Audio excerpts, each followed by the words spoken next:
Buenas noches.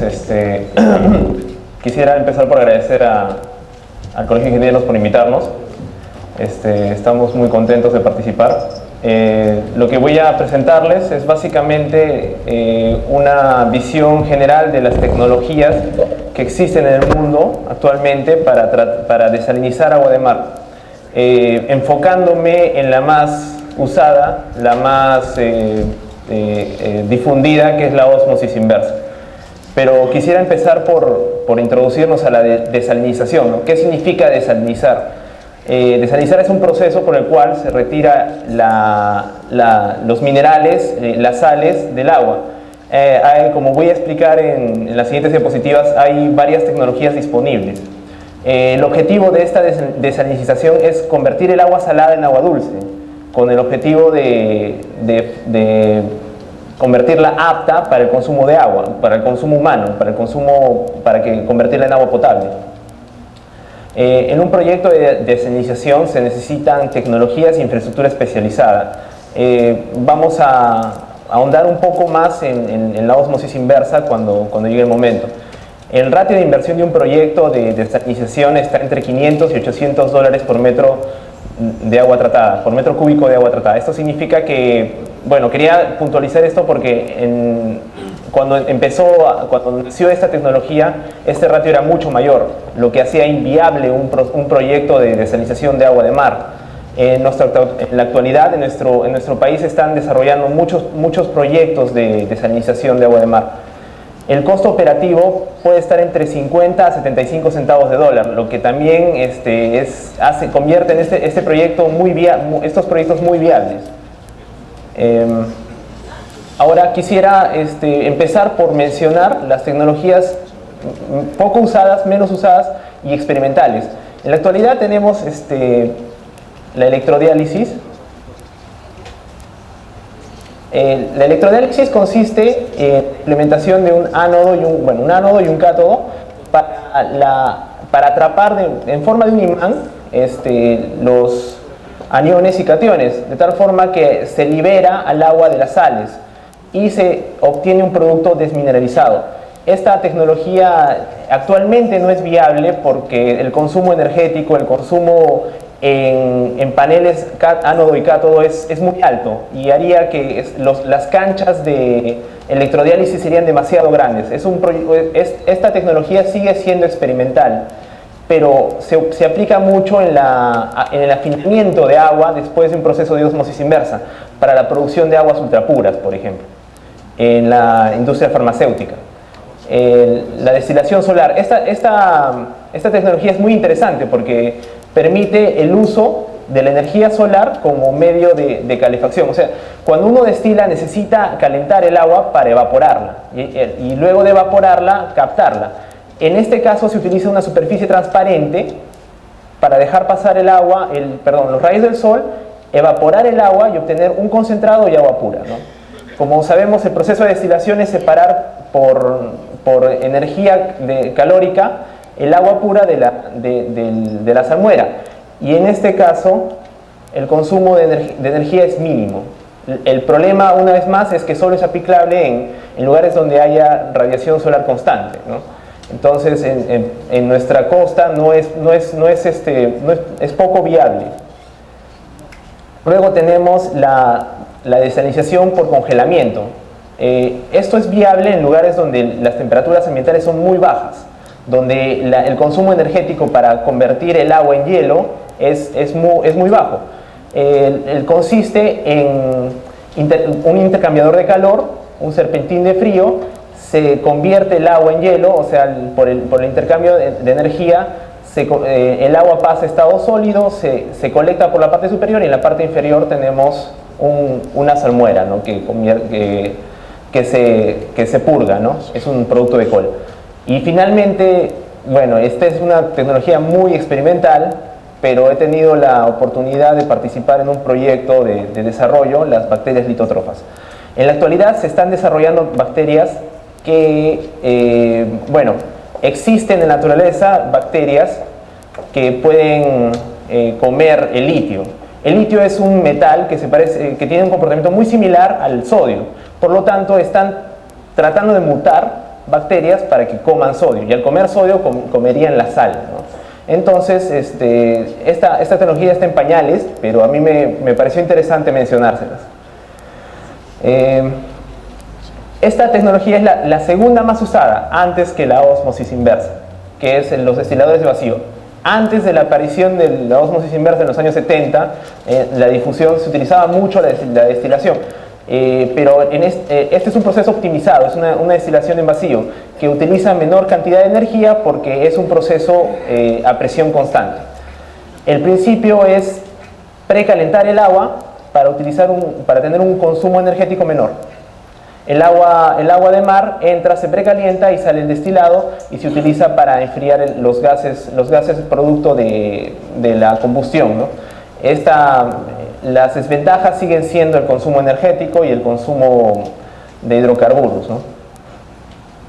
Ahora, bueno, les voy a presentar la reina de los tratamientos, la ósmosis inversa, es la más conocida. Voy a tratar de hacer primero un paralelo entre la ósmosis natural y la ósmosis inversa. ¿Por qué se le dice ósmosis inversa o ósmosis reversa? La ósmosis natural es el medio por el cual las células, o desde los organismos unicelulares hasta los, como nosotros, macrocelulares, se alimentan. A través de una membrana semipermeable, que sería la membrana celular, el medio externo, que es una solución hipotónica que tiene baja concentración de sales, deja pasar la membrana celular, las moléculas de agua, y compensa la concentración que hay en el medio hipertónico, hasta que en ambos lados se consigue un equilibrio. Entonces, el ósmosis natural es un proceso físico en el cual se consigue el equilibrio entre un medio hipertónico y un medio hipotónico. La ósmosis reversa revierte este proceso con la aplicación de presión. O sea, el fundamento principal de la ósmosis reversa es el uso de presión. Al usar presión y exponer y hacer pasar el agua a través de una membrana semipermeable, ¿por qué se le llama semipermeable? Porque solamente deja pasar moléculas de agua pura. Bueno, en realidad no existe un proceso 100% eficiente, ¿no?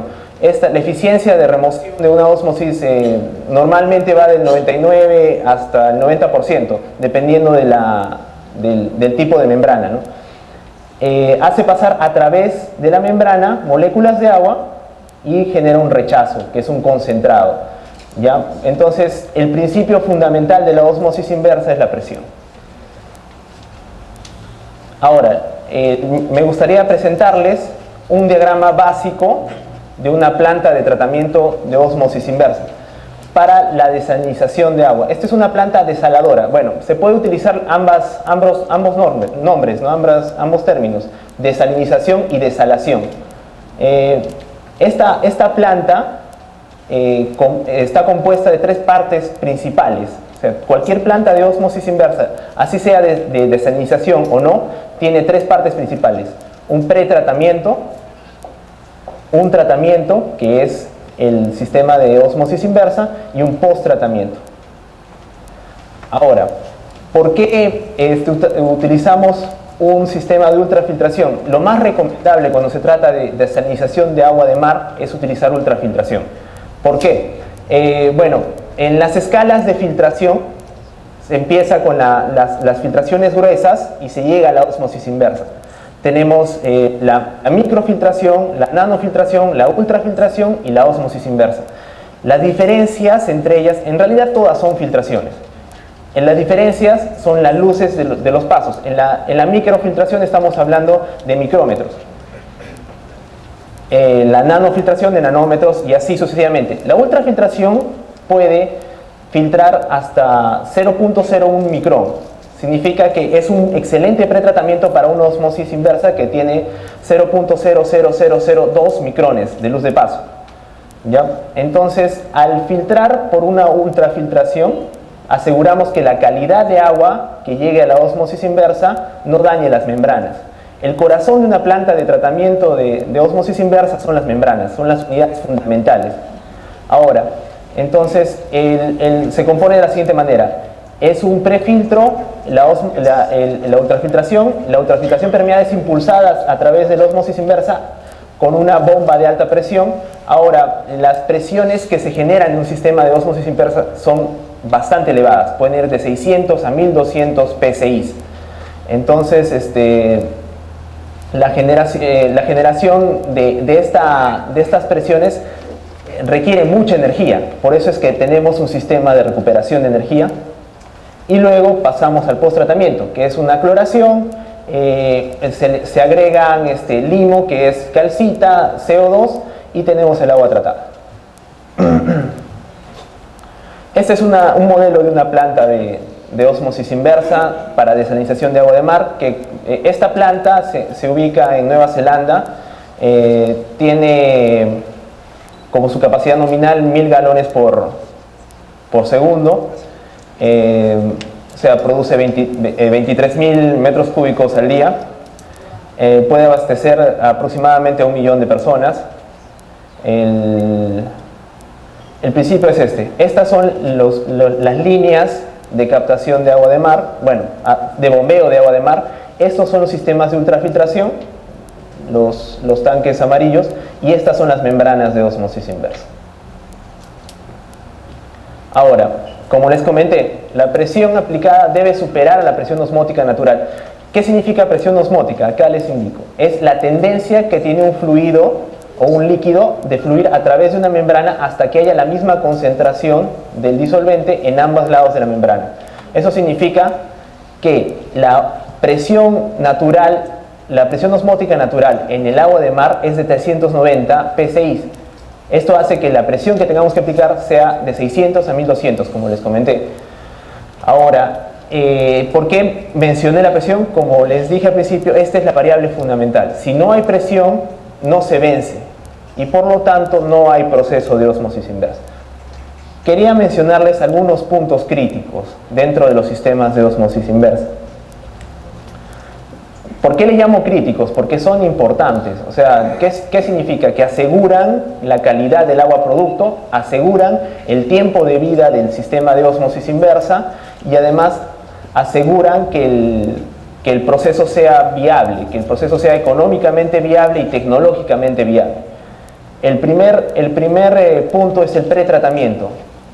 Como les dije, se recomienda utilizar sistemas de ultrafiltración para ósmosis inversa de agua de mar. Porque como bien se ha mencionado, el agua de mar puede contener cargas de cualquier clase, minerales, inorgánicos, orgánicos, que lo que hacen al llegar a la membrana de ósmosis inversa es saturarla, es taponearla, incrustarla. Si uno hace un buen pretratamiento con un sistema de ultrafiltración, asegura el tiempo de vida útil de las membranas de ósmosis inversa. Luego, la recuperación de energía.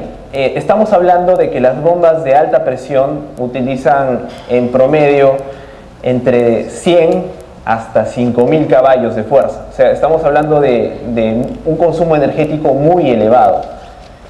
Entonces, la recuperación de energía es algo esencial, porque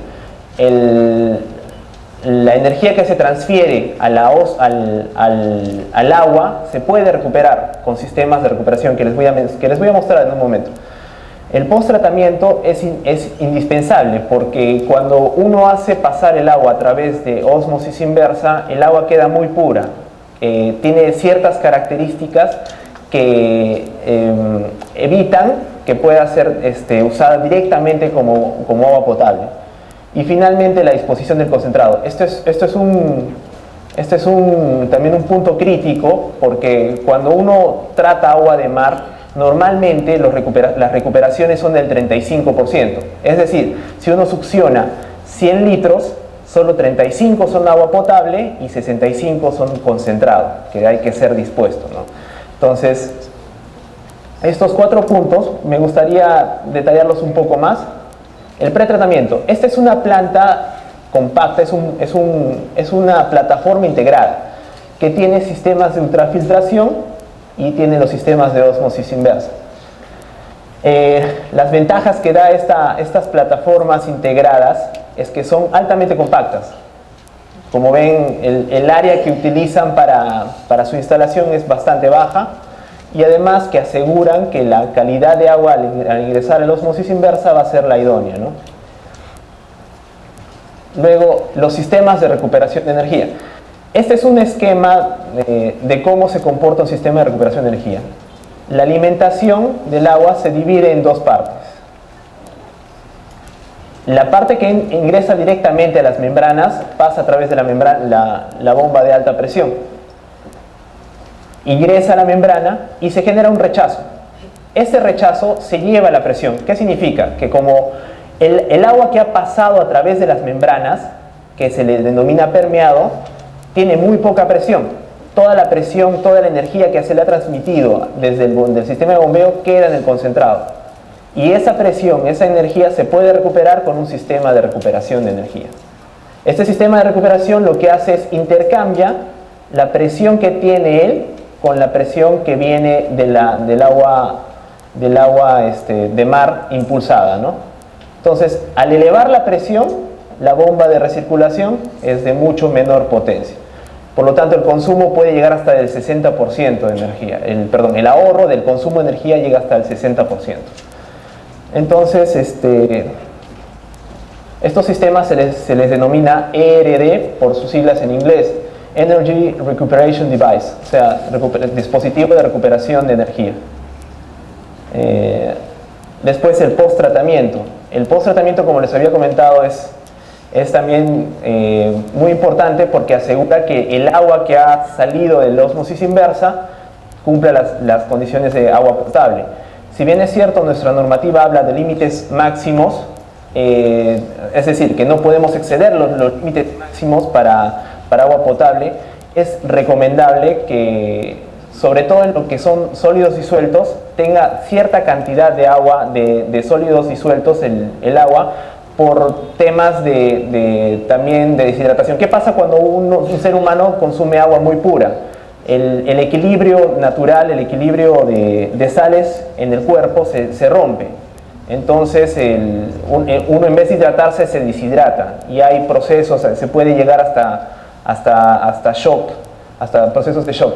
Por lo tanto, remineralizar, que significa reponer minerales al agua, pero de manera controlada, obviamente, ¿no? O sea, lo que se busca aquí es de manera controlada remineralizar el agua. El incremento de pH es el primer objetivo de utilizar calcita. La calcita es carbonato de calcio, que en contacto con el agua se convierte en hidróxido de calcio. El hidróxido de calcio eleva el pH. Normalmente, cuando se tiene un proceso de ósmosis inversa, el agua se acidifica porque se genera ácido carbónico. Entonces, para controlar esta generación, se utiliza la calcita y se eleva desde 5.5, que es lo regular cuando hay un sistema de ósmosis inversa de agua de mar, hasta 7.2, que es un agua ya con características de agua potable. La dureza es muy baja cuando sale de un sistema de ósmosis inversa, sale de 5 a 20 ppm, de miligramos de carbonato de calcio por litro. El objetivo es llevarla hasta 60, 45-60. Y la alcalinidad, que es una variable también importante para poder regular el transporte del agua. También cuando el agua es muy pura, transportarla es peligroso, sobre todo en tuberías que son propensas a la corrosión. Y finalmente, sistemas de optimización de recuperación y minimización de disposición de concentrado. En la actualidad hay tecnologías que permiten, a través de pasos dobles o de un solo paso, recuperar hasta el 90% de la alimentación del agua. Esto significa que compilando tecnologías con pretratamientos especializados, no solo temas de ultrafiltración, se puede llegar a recuperar el 90%, haciendo que la disposición del concentrado en volumen sea menor, ¿no? Y por lo tanto hace más eficiente el proceso de desalinización. Obviamente que en comparación de un proyecto regular de ósmosis inversa, de un solo paso, estos sistemas son bastante más costosos. Ahora, bueno, como empresa, AquaRecover tiene Quisiera presentarles el sistema que estamos instalando en el Boulevard de Asia. Es un sistema de la marca General Electric que tiene, su capacidad de tratamiento es 600 metros cúbicos por día. Tiene 6 portamembranas, 36 membranas en total, y está diseñado para tratar hasta agua de mar. En resumen, yo quisiera decirles que esta tecnología ya no es una tecnología a la que debamos tenerle miedo. O sea, ya es un mito de que esta tecnología ya no es viable para países como el Perú. En realidad, estos proyectos cada vez se van a desenvolver más en nuestro país, y vamos a llegar a tener muchos proyectos de desalinización de agua de mar por osmosis inversa en estas cosas. Eso es todo por mi parte, muchas gracias.